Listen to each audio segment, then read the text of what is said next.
everyone, welcome to another episode of AndersMill Knits. I'm your host Emily, and I am welcoming you to my new office space, which isn't so new because I've been working at it for about a month now, but this is the first time you've seen it. And Watson is here with us, our handy dandy co-host. He's just relaxing underneath the desk and in his little dog bed? That's what it is, a dog bed. I want to thank all of you for your patience in me not recording either my Little Cabinets audio podcast or my video vlog of AndersMill Knits over the past couple weeks. It's been a little helter-skelter around here. Even though it has been in isolation, it's still been helter-skelter, and I'll get into that in my weekend review. But first, where can you find me? Well, if you go onto Instagram, you can find me as akamillie907. If you go onto Ravelry, you can find me as akamillie. And then I've got a couple Ravelry groups. And the first one is AndersMill Knits. And the second one is For the Love of Minis, which sorry, I might sneeze. It's not a mite, it happened, people. Oh, I don't know where it came from. There we go. You are welcome. That's what I always tell Jeremy whenever I burp or, other things. I always tell him, you're welcome. And he's like, how I think you're so cute when you're being so disgusting. I can't tell you. And I'm like, I can. Because I'm cute. Poor fella. Well, anyway, what was I going to say about the groups on Ravelry? So on those groups, we have a lot of things going on. And sorry, I'm chewing gum. I shouldn't be chewing gum, but it's so freaking delicious. Am I going to be rude and keep chewing gum throughout the whole video? I don't know. I can't tell you. I know I don't want to waste it. Well, say, people. So on the Ravelry groups, on the AndersMill Knits, and on the For the Love of Minis, you can find our link to the signups, which it will be closing for signups at the end of. I will keep it open through Sunday, which I don't know what day that is. Let's see, today is Thursday the 30th. So I do believe tomorrow is the 1st. So that's Friday, Saturday, Sunday. So the 3rd, possibly. Just remember Sunday, okay? And we're going to close it at the end of that day. And that'll still give me enough time to arrange people as far as like partners for swapping and stuff. What am I talking about? It is our Merry Everything and Happy in July swap that is going on. And that is for the signups. And then partners are going to be chosen and published by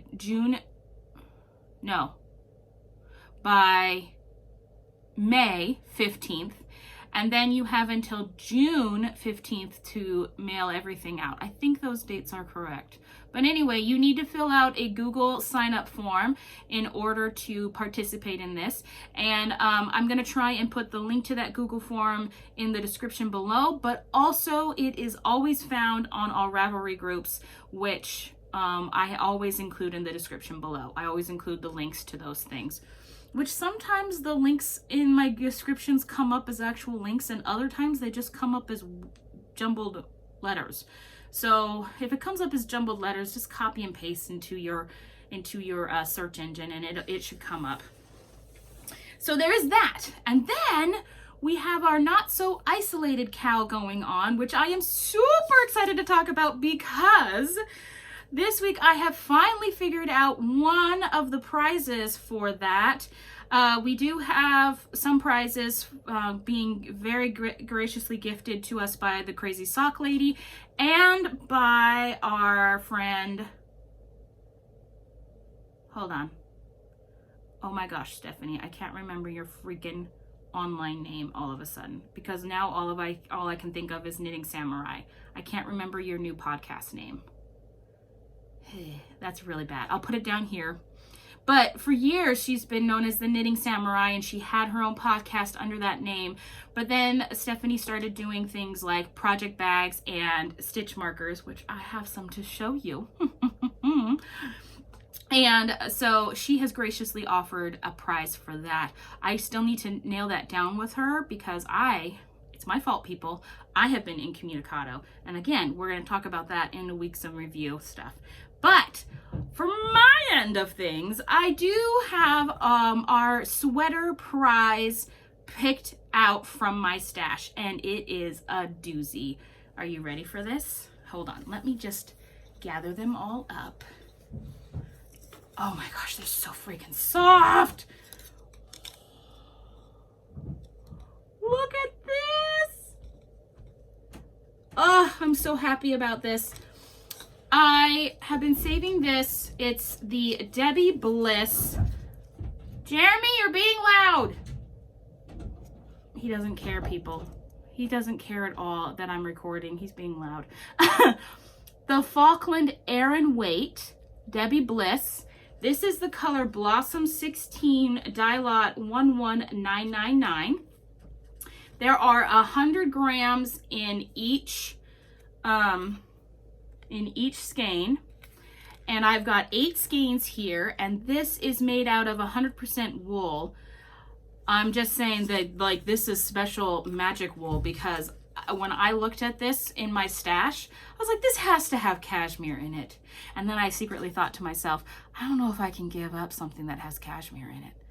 And then I was like, Emily, it doesn't matter. And then I looked at the tag and I was like, okay, that makes me feel a little bit better that it doesn't actually have cashmere in it, but at the same time, freaking, I just wanted to cuss, sorry. But this is so beautiful, and I'm so excited to give this away to you guys. Now, I calculated out how much yardage you have here. I think it was around 1,200 yards total, and that was enough. When I bought the yarn, it was enough for me, and I'm a larger girl. I mean, look. I mean, okay, this is kind of big on me, but still, I'm a bit larger, and this was going to be enough for me to knit a sweater. I didn't know what sweater it was. I just knew I wanted to have this yarn. So, for the most part, this should be enough for you guys to knit a sweater. Now, okay, I'm going to be indelicate here. I do have a few skeins of a light purple, a dark purple, and a brown. So, my thought process on that is if somebody who is a bit larger wins the prize and they feel like this 1,200 yards will not be enough for them, you can ask me to include at least one of those skeins, and I will be very happy to do that, because I don't want you to be hindered and only not have enough to actually do a freaking sweater, okay? So I didn't get those colorways out because honestly, I really didn't think about offering that until I was just talking. But these guys, I love it so much. And I'm so excited. So, the Not So Isolated cal, all of the details for this cal is on our groups, AndersMill Knits, and on the For the Love of Minis group. You can only enter into this cal on the For the Love of Minis group.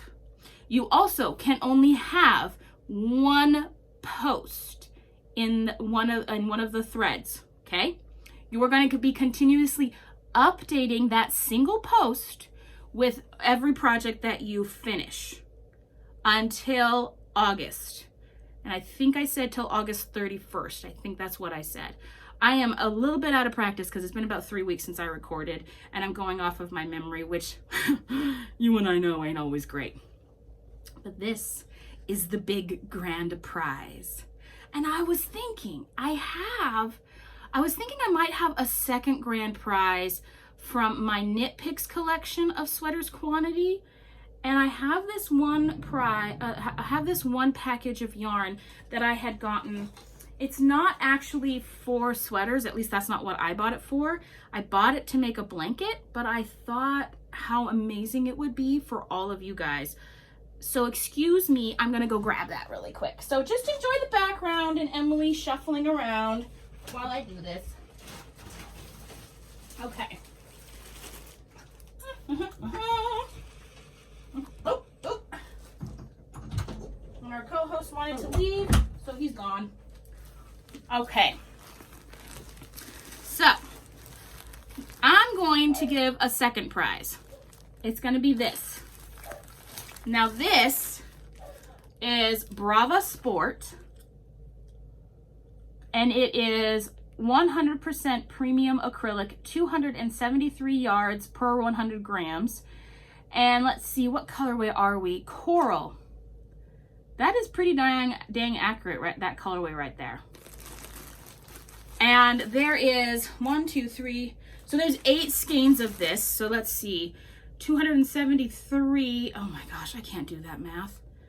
Let's see, there's about 1,800 yards here, which I had figured would be enough for at least a lap blanket, if not more. So I thought I would enter that in too, because I want to spread the love, and heaven knows I have so much freaking yarn. And I need to start, you know, sharing that love. Okay? Now, who's going to win this prize? I'm not really sure. It could be the runner-up as far as yardage goes of used, or it could just be someone I just pick at random who participated. I know we already have participation prizes from the Crazy Sock Lady, but I don't know. I just want everybody to have a chance. And I don't want you freaking out that you have to be all like, I've got to finish this. I've got to finish this so I can get the prize. I really don't want that to happen. Okay? So, I encourage you guys to go and join in. I'm so excited about those things. Even though I've been having a struggle to join in myself. And we're, like I said, we're now going to talk about that. So, week in review, or more like weeks. Pardon me, I need some Diet Snapple. Okay, guys, so I have had a roller coaster of a ride the last few weeks. It has been quarantine central here in Alaska and Anchorage. We've been pretty strict about it, especially in Anchorage. I know some of my friends down in Kenai have still been able to go to their gym and do things like CrossFit, but that ain't happening here. Honestly, it's been mostly a ghost town in Anchorage. And Anchorage is the biggest city in Alaska. I don't even know how many. We have a couple 100,000 people here. So I know that at minimum. We might have more. I don't know. We just did the census, so we'll learn. But things kind of moved at a really fast clip when I first moved here from Kenai over a month ago, about a month and a week ago. I moved and started a new job within 3 days of each other. And then that job got super intense, super fast. Intense in a good way. Like, my coworkers and my supervisors already knew that I was capable of doing my job. So they had high expectations of me, which I am so grateful for. And my job, oh my gosh, guys, I love my job. Oh, and I love my coworkers. I love my supervisors. Like, it's so great. I haven't, like last time, I haven't really met hardly any of them in person.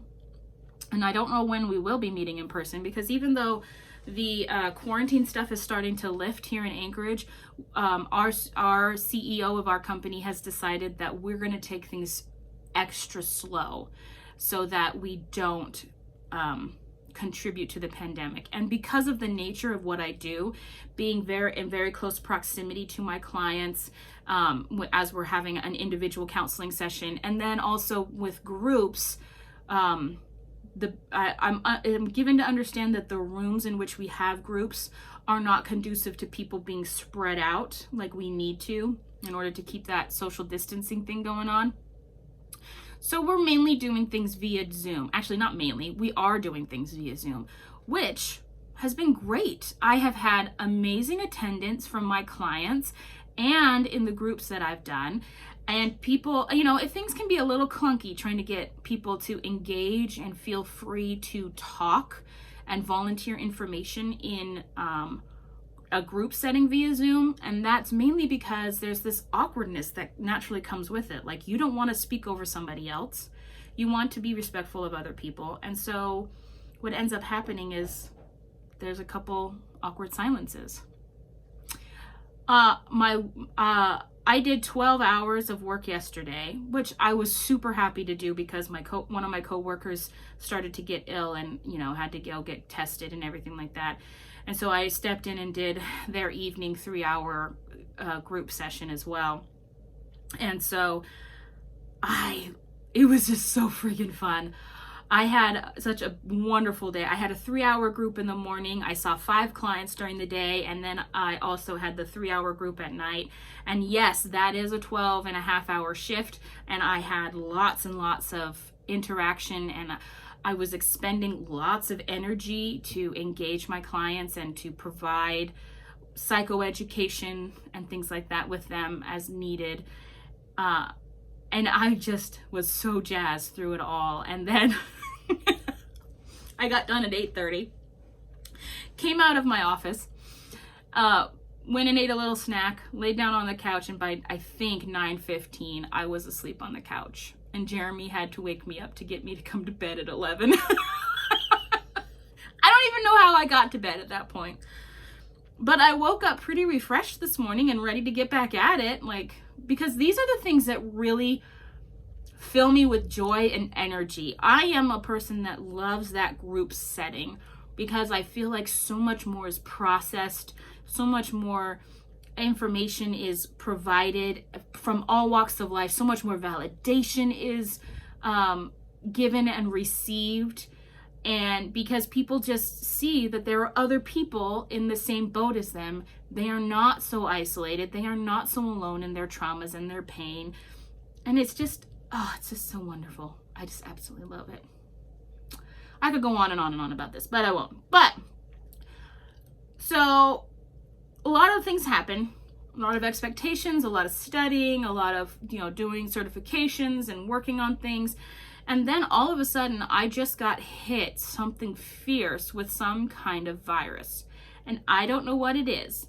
It took me about a week and a half to get approved to go get tested. And I did not have and do not have coronavirus, although my doctor was kind enough to point out that 3 out of 10 people who test for coronavirus and come back negative actually really do have it.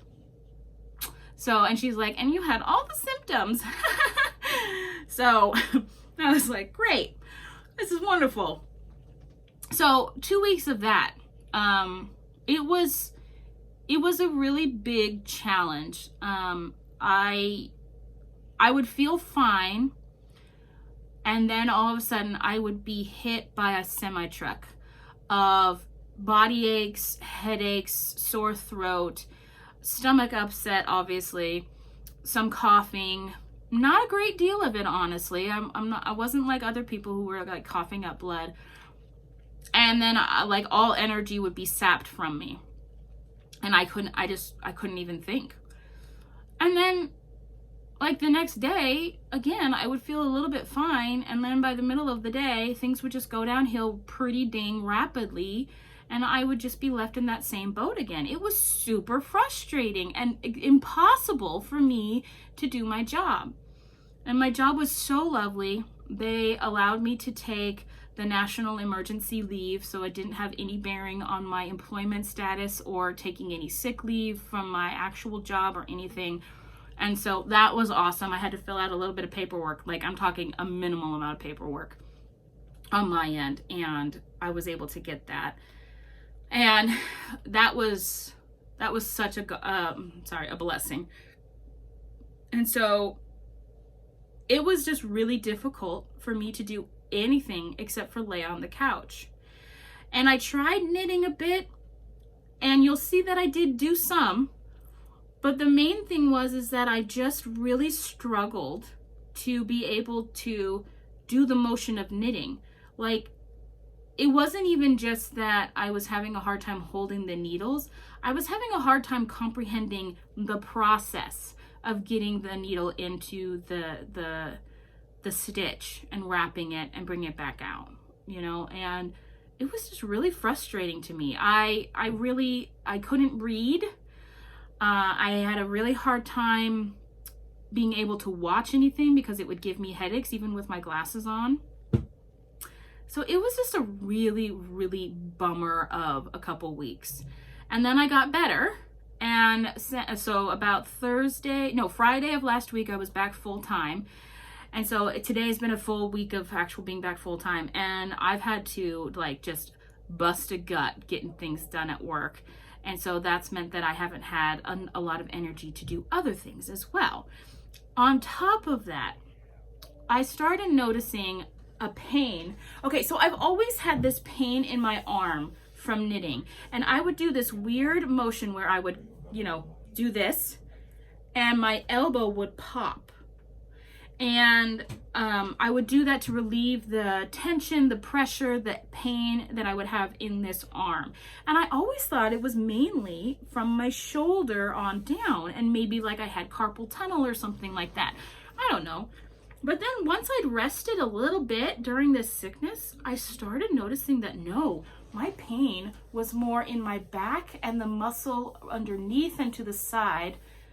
So I think that's the lats. I think that's what I figured out.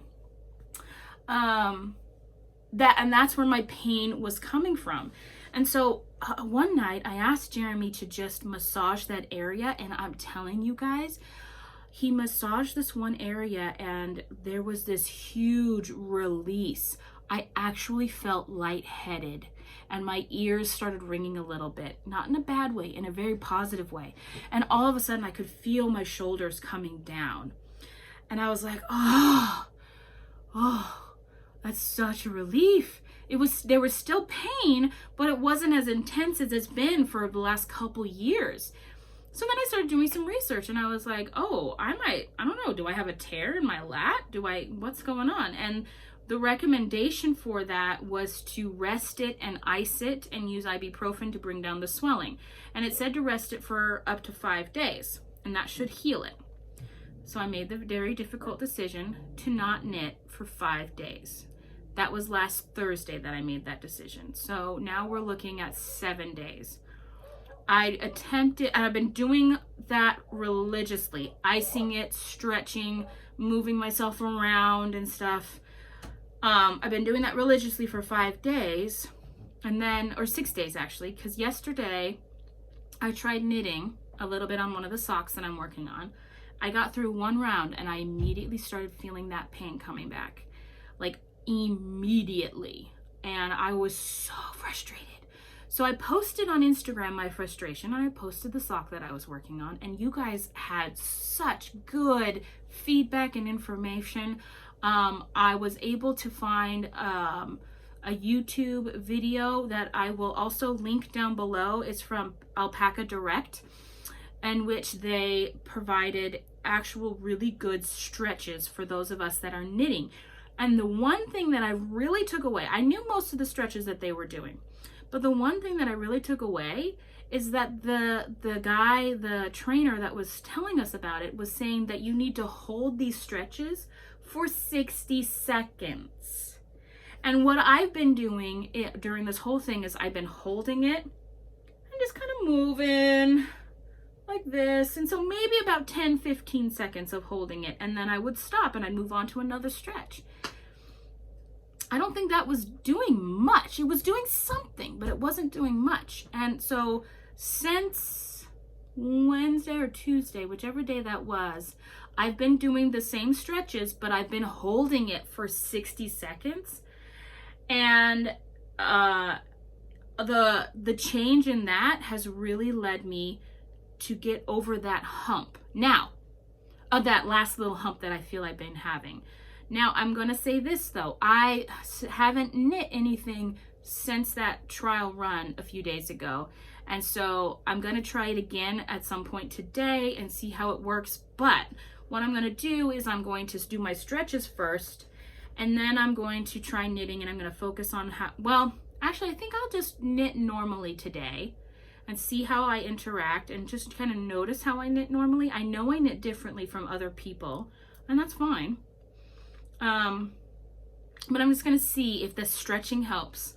And then I think what I'm going to do is after about 20 minutes or so, I'm going to take a break. And then before I get back to knitting again, I think I'll probably try and do at least 1 or 2 of the stretches. I keep doing this one because this is the one that's easiest. But then there's this one too. This one actually feels the best. Oh my gosh. And I literally just hold it for 60 seconds, sometimes longer. And I really try and push this one up to the ceiling with my heel going up like that. And I really hold it for 60 seconds. Oh, that feels so freaking good. So I want to encourage all of you guys to take a look at that video. And there was a book that was recommended, Knitting Ergonomics or something like that, that you can't get on Amazon, but I'm told you can get on the author's website. So I'm going to be looking into that too. So anyway, that's been my week. My weeks. I mean, there's a whole lot more that has gone on. One of the things is at the end of this video, I'm going to have a clip of some of the art projects I've been doing. I redid one of Jeremy's extremely ugly and tatty bookshelves that we had to move out to the living room because when we arranged our office with the 2 desks and stuff, we just could not put the bookshelf in here anymore. And so we put it out in the living room, and I was like, this has got to be spruced up. Like, I'm embarrassed by this thing. So I spruced it up a little bit. And it was really fun what I did, and I did some surprising things to it. So I'm going to put that video at the end as well. But all of that, I want to talk about, there's nothing there's no case files, so there's nothing finished. I mean, I have a half-finished object, so I guess I'll start there. It's one of the socks that I've knit for Jeremy out of the Star Trekky colorway by Fiber Nymph Dye Works, and then the cuff, heel, and toe is a red color that I got from the Plucky Knitter. And so this was super easy. Jeremy requested a shorter length leg, so I've accommodated for that. And I have a lot of yarn left. I haven't started the second sock because, you know, I've been resting. But I've got a lot of yarn left, like a lot. So I might be able to get a couple pairs of socks out of this. I'm super excited about that. But I was thinking I might have this be my cast on today and start knitting on, because I'm doing this toe up. And the reason I did that is because I'm still trying to figure out Jeremy's foot and his width, because the first pair of socks that I knit for him for Christmas was more of a sport worsted weight, and this is a sport fingering weight. I mean, it's a tiny bit thicker than fingering, but I don't know that I would technically call it a sport weight. So I'm knitting these on a Chiago. Let's try and find, if I can find, there it goes, a Chiago 1. And I think I ended up knitting like 64 stitches around. I think that's what we talked about last time, right? I think that's what it was. Ooh, I hope that's right, because did I not write it down? I sure hope I did, guys, because I gotta cast on that second sock. I'll figure it out. I always do. Even if it's a little off or wonky. You know, we'll see. So he's pretty darn excited about this and ready to start wearing them. So I gotta get going on it. So that's living in a bag that I got from a local crafter down in Kenai that I am absolutely loving still, like super loving. There's 2 pockets up front. There's pocketsees. Where are they? Oh, I thought there was a pocket in the middle inside, but I guess not. Nope, there's no pocket inside. Why did I think that? I don't know. There was a reason. I'm sure there was. But I love this. I'm having a grand time with that. So in session, I've got a couple things, you know. I have my April socks, the 6pence socks. This is the first sock, and then it's not even done. I have the heel in, and I'm working on the foot. I don't think these are going to be wide enough for my brother Eli. It's just not going to work. He's okay. I guess he's not a bodybuilder. He's just extremely athletic, extremely strong, and his calves are massive. And so this is not going to go around his calf. So I'm going to have to figure out something else for him for his birthday. I've been looking at my yarn, and I've been thinking about what I could do for him for Christmas. He is not going to get my May socks though, because they are going to be very girly. And our May designer is Lydia Brown. Let's see. Let's do, because is that her Ravelry name necessarily? Lydia B. So if you'll see on here, can you guys see? The May designer is Lydia B. She's only got 3 sock designs, but they're very pretty. And I immediately knew that I wanted to knit these because they remind me of the monkey socks that I absolutely love. I especially like doing the variation of the monkey socks of the no purl monkey. That one I really love. But I love this one. Oh boy. Yeah, there you go. And I want you to be able to see the side view of this one because that little detail is really fun. So I'm going to be casting on this as soon as it is May 1st. And this pattern is $3 on Ravelry. So I can afford $3. So I'm going to be doing that one for my April 12 gift knit socks. And I'm super excited about that. I will say. I don't know what yarn I'm going to use yet. I'm going to have to take a look. I haven't even thought about it, honestly. So, you know, we'll take a look and see. But these are my my April. I'm sorry. The spring months always confuse me. These are my May socks. They haven't gotten very far. They are very fun to knit. This is the kitchen sink shop. I'm very happy with these. This isn't the kitchen sink shop. This is the pattern 6pence. And I need to get back in to find out. No. Oh, for heaven's sakes, Emily. This is by This Handmade Life. I knew I was wrong. I love this. I don't know who this is now going to go to in the family. We'll see. I don't know. My plan for it being for my brother Eli is out the window.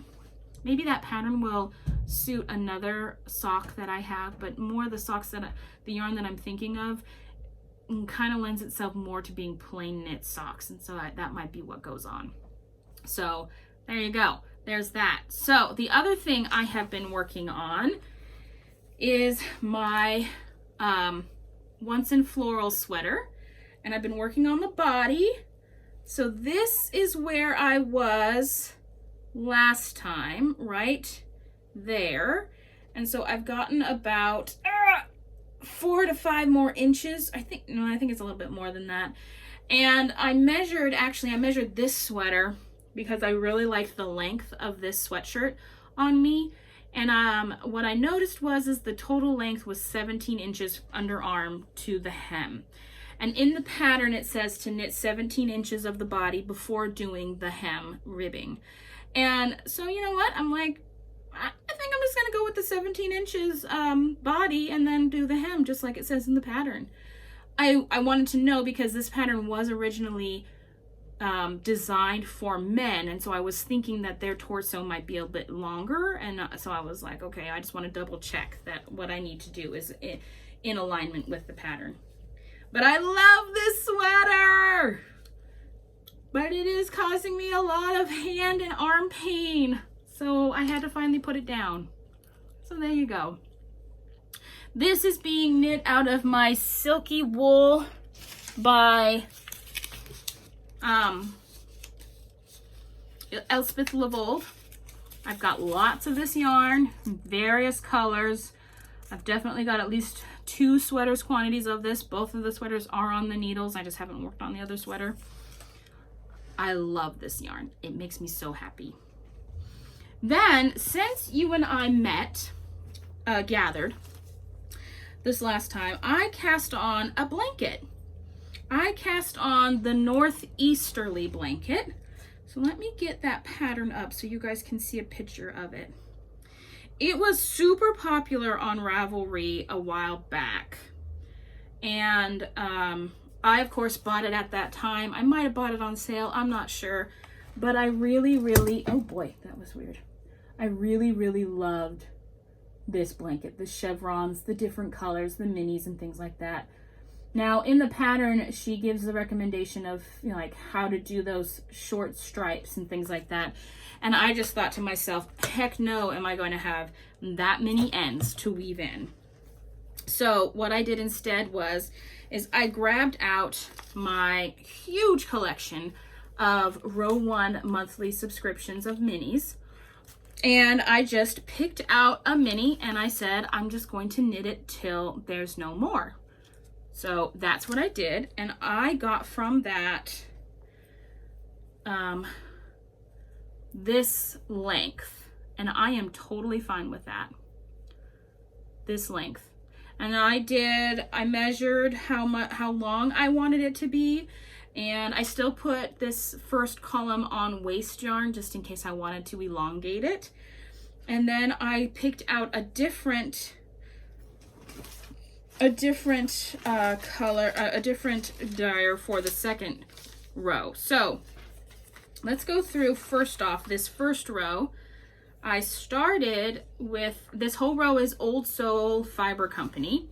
Number 1 here, the first stripe, is So Good. Oh, you have to do it on the right side. There you go, So Good. The second stripe is Purple Rain. The third one is Carolina Sunset. I love this colorway.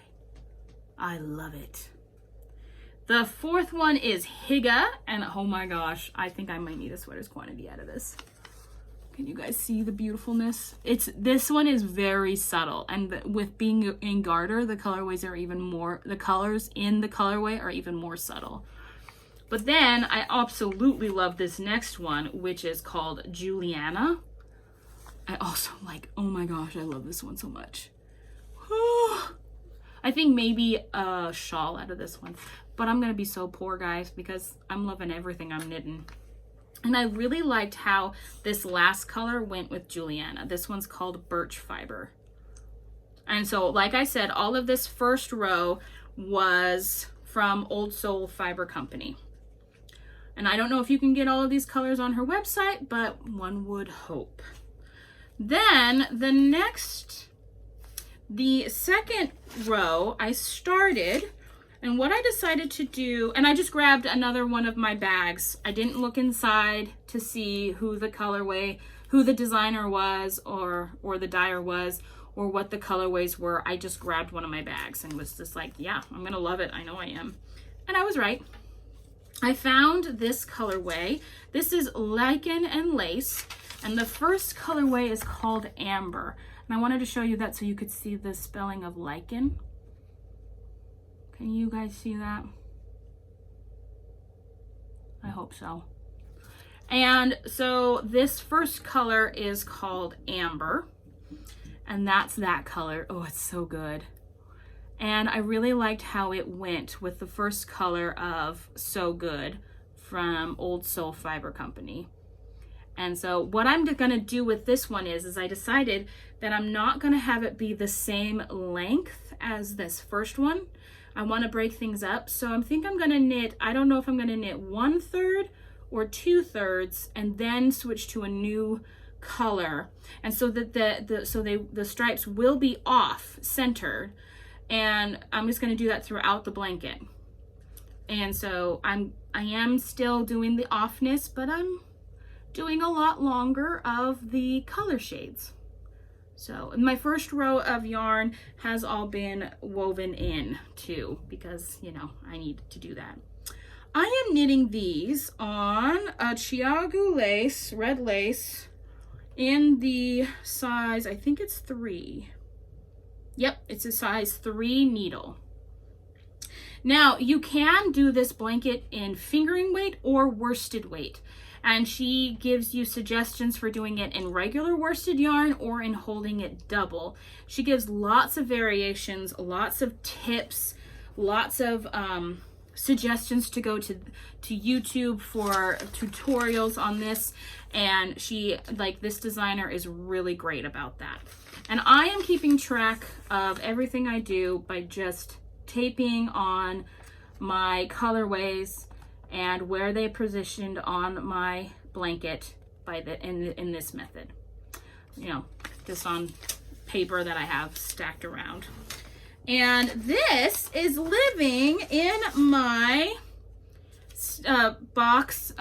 my bag from Stephanie, who is Knitting Samurai, and because I could have looked at this to tell me what her new podcast is. It's not really new, but you know, Adore Knit. And this is the postcard she gave me. You can find her stuff at www.adorknit.etsy.com. And it's wonderful. She gave me a lovely note on the back, which I'm not going to read because it's for me. And I happened to be perusing her site on Etsy, and I saw this bag, and I had to have it. It didn't hurt that it was a good price too. And it's birch trees with woodpeckers on them. Oh my freaking gosh! I love it. And inside she's got a cotton birch fabric that I love. She's got matching handle in which she has sewn on her name of Adore Knit in matching color of gray. Well done. And she's got this beautiful key fob of a leaf. That's not all. This was all I ordered from her, but she was so lovely that she sent me a treasure trove of stitch markers that I get to choose one to keep and give some away. So I think what I'm going to do is save some of the 2 to give away for part of the prizes of our Not So Isolated cow. I have no idea which ones I'm going to keep because they're all so pretty. This one's a teacup set. I'll put those down. So she's got these, a stitch minder, a main stitch marker, and this one's got a poodle in it. I love that. Okay, you guys can't really see terribly well. And then she's got these little stitch markers too, which these little jump ring ones are my favorite with the little beads on them. I love them. They're very inconspicuous as far as, like, they're not clunky when you're sliding them from needle to needle. They don't create a big space between stitches like some markers can do, and they don't weigh my project down. So I love that. But then she has, okay, so this one is super pretty, and I really want to give these to my niece, but you know, I'm gonna go by what she said. And this is an Eiffel Tower, and then it's got a rose, and then the other stitch markers on those little jump circles. And the last one she gave is super duper fun. I might have to bring this one out. It reminds me of the Sisterhood of the Traveling Pants, or 70s pants. Actually, that's probably what you were going for, isn't it, Stephanie? Okay, I just have to get this one out because it's not cooperating in the bag. So this one, the Progress Keeper, is bell bottoms with a flower on them. Look at that. Isn't that hilarious? I love it. And then the main stitch marker is a kind of a clownish teddy bear who's kind of either dancing or walking in a jaunty fashion. If you can see that. And then she's got everything in psychedelic colors for the jump rings. So I think I already know which ones I'm gonna keep and which ones I'm gonna give away. I think that I gotta keep the teapot, the teacup, and the poodle, because hello, I've got a poodle. And even though I don't drink hot tea, I do like cold iced tea. And so, as evidenced by my Snapple Diet Peach Tea. I found some new caffeine-free tea the other day on an Instagram, an Instagram ad that I had to purchase. I haven't tried it out yet, but I will try it out and then I'll give you guys a review of it. But it looks promising, I'll just say that. So this is the one I'm gonna keep. The teacup and the poodle. And I like that it has a heart on the teacup. Thank you, Stephanie. You're awesome. I'm wondering if I shouldn't just use this. I don't need any stitch markers though for my, actually wait, don't I? I think I do need stitch markers on my blanket. I think I only need 2 though for the middle stitch. And I just have these 2 random rubber ones. I might be switching those out. Who knows? But as for these 2, they are going into the prize for the Not So Isolated Cow. I'm super excited about that. Okay. The last, so thank you, Stephanie. Thank you, Adore Knit. I really recommend everybody going over there and taking a look. Stephanie has long been a podcaster for years, a YouTuber for years and years and years. I've watched her kids grow up on, I mean, they're not old, but I mean, I've been watching them for years growing up on YouTube, and I have really been enjoying it. She has a wall of yarn, literally. You just got to go over and look at her podcast, because how she does it, I don't know, but the yarn is sitting there and it looks like it's floating, and she just randomly picks out skeins of yarn to be using on projects by, you know, feel. And I just love that about her. It's so great. Okay, so my last thing that I cast on, and it was the night that I decided I couldn't knit anymore, I cast on the Ripple Bralette. What did you say? A bra? Yes, guys, a bra. I'm sure some of you have seen it on, not Instagram, but on Ravelry. It's been a pretty, come on. I want you to, whoa! I don't want to show, nope. I don't want to show the pattern instructions. So I'm going to do this.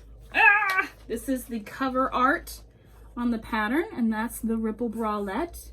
I'm not going to tell you exactly what it looks like on the person. I want you guys to go over to Ravelry and look it up. It is the Ripple Bralette by Jessie Mae Martinson of Jessie Mead Designs. And take a look at what these people look like wearing it. It is, and the comments people have about the comfort that has been created by this bralette. And she is size inclusive. And so that was one of the reasons why I really wanted to try this. I have a really hard time finding bras that fit me. I think I might be in between sizes, and also one of my boobs is significantly smaller than the other one. Don't ask me. It is a cause of constant frustration when I'm putting on bras in the morning. So I thought to myself, what the hey? I am going to knit myself a bra. And so I went to my Barnyard Knits collection, and I pulled that I recently got, my 3 skeins that I recently got in the mail, and I pulled out the colorway Rosebud, and I just cast on because I wanted my bra to be romantic and soft and girly and fun. And I love the color, the blips of different colors that are coming through. it's not acid green, but it's kind of a cross between acid green and olive green. This deep, deep brown that you'll see here and there. There's blue, like seriously a teeny tiny bit of blue. There's pink. There's, I mentioned green. There's a bit of yellowish tan to gold. Yeah, this is great. I love it. So that is that colorway all skeined up. This is one of the best skeins jobs I've done in a long time. I was quite proud of myself. So I've worked on that. Who knows, maybe I'll work on this today because I really want this. I don't know anymore, guys. I'll do something. But that's my show today, guys. If you'd like to stay on and take a look at the project that I did for the bookshelf, feel free to do so. I'm pretty proud of it myself. It was really a lot of fun, and I explored some new techniques, and I had Jeremy in constant doubt of my genius until the end when he was like, okay, this is freaking rad. Of course, he didn't say rad. He never says rad, but he really likes it. I keep reminding him, you seriously have to stop doubting me, like especially around design stuff. I'm good at it, okay? I'm good at it. I'm gonna toot my own horn here. I'm good at making things feel comfy and cozy. And not presumptuous, but also welcoming. And yeah, there's nothing in my life that looks expensive, but welcoming and ingratiating, I guess is the word. So if you want to stick around and see what I did to the bookshelf, there you go. And mystery solved. I kept it in the entire podcast and probably annoyed the crap out of many of you. So I do apologize, but I did really want it. And I think I am going to go buy myself some McDonald's for lunch before my next meeting. I'm okay with that decision. I can do that. Yeah. You know what my favorite is? I get the quarter pounder and I have them put on shredded lettuce and mac sauce on it. And I'm telling you guys, it tastes like a beefier, more juicy Big Mac. It's delicious! I probably should have them take off the pickles because I've never liked the pickles at McDonald's. They're very, very sour. And not vinegary sour. A weirder kind of sour that just really kind of rubs me the wrong way. But yeah, I've just convinced myself that's what I'm having for lunch because that sounds super yummy. But that's the show for today. Thank you guys again for your patience. Thank you so much for sticking with me. I love you all. Thank you for everyone who's checked in with me, who's been in constant communication with me during this really strange time. And I am so glad to be back with you. And remember, guys, to knit what you love and love what you knit. Ta-ta for now. So we placed the stencil on. This is a messy stencil now because I've been doing it all up here. You place the stencil on the area you want to put the spackle on, and then you just literally just spackle over it. Now mine's been moving a little bit because the tape's, it's just painter's tape, so it's drying out and losing its stickiness a little bit. So things are getting a little messy, but I want it messy. So I literally just spackle over it as deep or as thin as I want to create that texture. And then I lift it away. And if you notice, this one got a little bit on the side here. And so I'm just gonna wipe that off. But if you also notice, look, one of the petals got all messed up. It also got messed up over here. And that's just because I've been using it so much, it's been getting a little bit messy, and so the finer details are kind of going away. So if I want to get the finer details back, I literally just need to clean this up some. But I'm okay with the messiness. I want it messy and like with all this goop sticking out and stuff for the paint to go over unevenly. That's my goal, is to make this kind of messy. So one of the things that I wanted to do is, if you look up here, the leaf on this one isn't all the way there. And so I want to actually try and do that here too. I'm gonna only do half of a flower right here, which is gonna be kind of difficult, I think. But we're gonna give it a shot.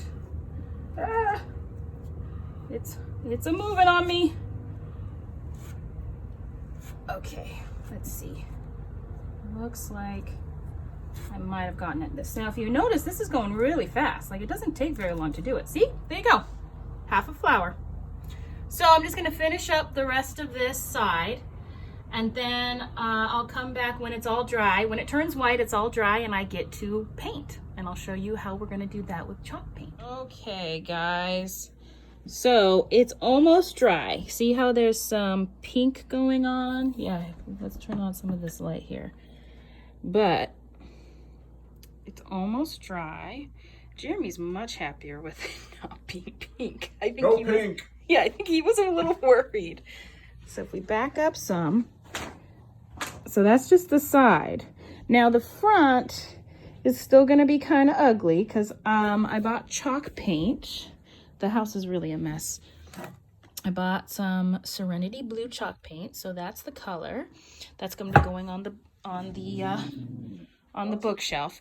But I'm only going to be painting this strip right here, and maybe, no, I don't think I'm going to. I was thinking maybe the backsplash, but no, just that strip, because we've got these brackets here, and I would want to paint over them, and I don't think that's wise. So we're getting moving on this project, our little weekend project to spruce things up. I'll be back when those things are dry and I start painting. So I'll have Jeremy come in a little bit closer. You'll see that I've started painting. Now this is just the first coat of the chalk paint, but you can already see the relief. Now it's a little streaky because I'm just using a regular brush. I didn't go and get a special brush for this. I'm just using a regular brush, and I'm just gonna dab in. And that's why it's probably gonna take about 2 coats. Plus this is particle board with some kind of veneer over the top of it, and that is why I'm going with chalk paint, because I can't sand this down to make it porous for regular paint. So this is the first coat. It's going on really fast, really easy, and I should be done with the first coat in like 10 minutes, and then we'll just come back in a little bit and I'll show you the first coat, and then we'll show you the second coat, and we'll go from there. Okay guys, so here is what it looks like with 2 coats of paint. And I was looking at it this morning and I was thinking, you know what, I love all that texture, but it's missing something. So I raided my stash, and I have this chalk finish from Americana Decor, something like that. And I got it 50% off at Fred's.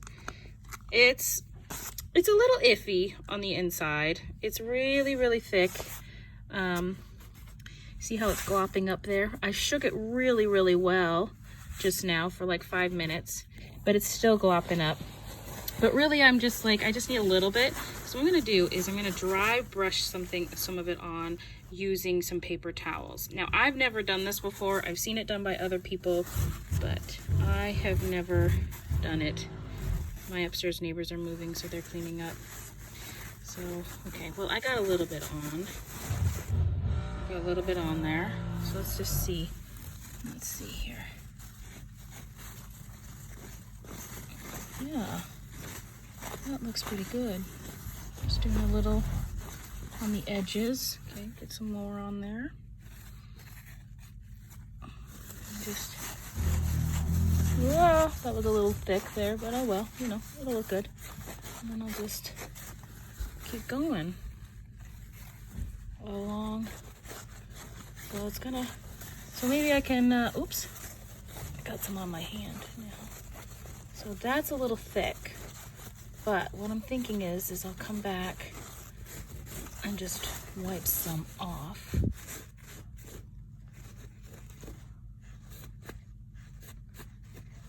Yeah, that works for me. What do you, oh, can you guys see? Sorry, I was looking at the wall and not at the dresser, not at you guys, not at what I was filming. So, I'm just gonna kind of like, just go over things a little here and there.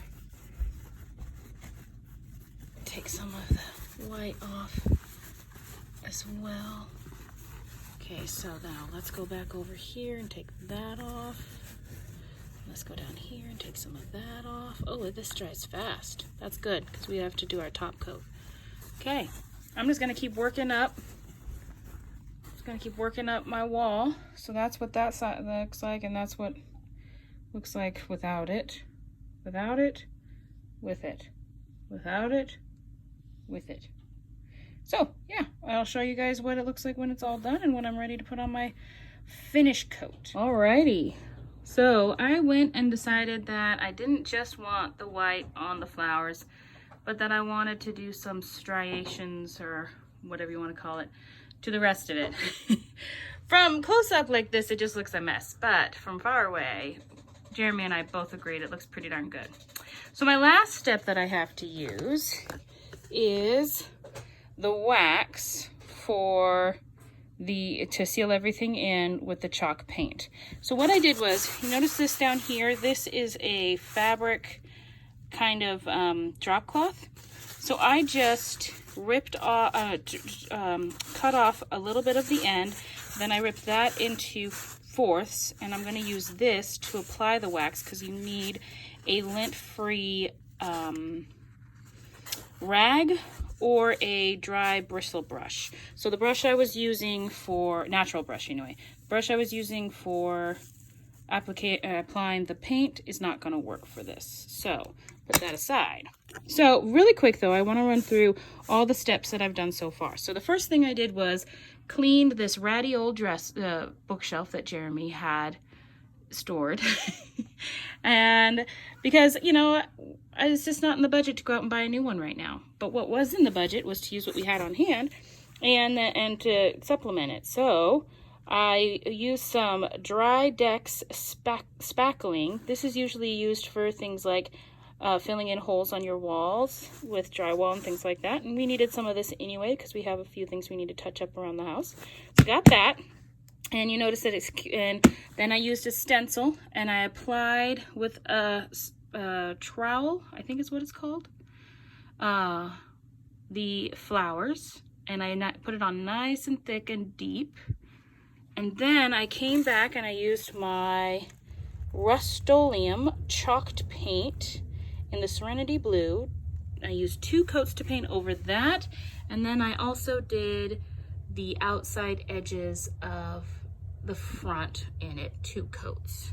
Finally, I came back with some cheap Americana Decor chalky finish, and I think it's just called white. I'm not really sure what it's called. I don't even know if it has a colorway name, honestly, that I got super cheap a while back. And because, you know, chalk paint is usually very expensive. And then finally, oh, and I used a paper towel to dry brush, I guess you could say, that on the top. And finally, I'm going to come back and seal it all in with my wax from Bear. Oops, sorry. From Bear paint. And I'm going to use this to apply it. So I'll just show you really quick how it goes on. It's nice and goopy. It's got a nice like lotion texture to it. So I can just apply it with my finger even if I wanted to, but I don't. So I'm just going to take this, dip it in, and we want to just go over all of the places in particular that are bubbly up. So all the flowers, we want to make sure and get in there because we want to make sure that the paint doesn't chip off and that the spackle doesn't chip off. So we're just going to go over it like this until we are all done.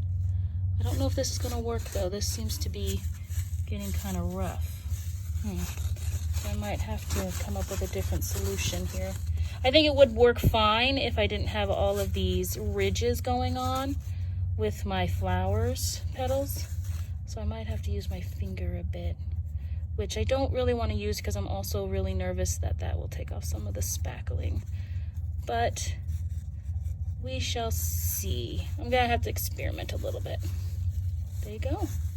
All right, I'll come back and show you the finished project when everything is loaded up on the bookshelf. All right, here's the finished product. Now, I'm not done figuring out what to do with the front or anything like that. I just kind of stuffed everything on there. But Jeremy's already complaining that the books are sideways, and I had to explain to him that we have one bookshelf and about 4 bookshelves worth of books, and this isn't all of them, obviously, because he took the top shelf for some DVDs, but, you know, I've got a lot more books. I just can't fit them all on there. But anyway, this is how it ended up. So the top of the shelves are white, and so is the back, but the front of this is blue, the Serenity blue, and we put the wax over it so it's nice and protected and hopefully won't chip. And as for the side, I think I went a little bit overboard with the white streaks. Yeah, it's a little too strong for my liking, but it's there. And I absolutely love the relief detail, the texture detail. Everything is just beautiful in that regard, and Jeremy loves it too. So you can easily do all of this with all the supplies that we talked about during all the other videos. So good luck with your adventures, guys.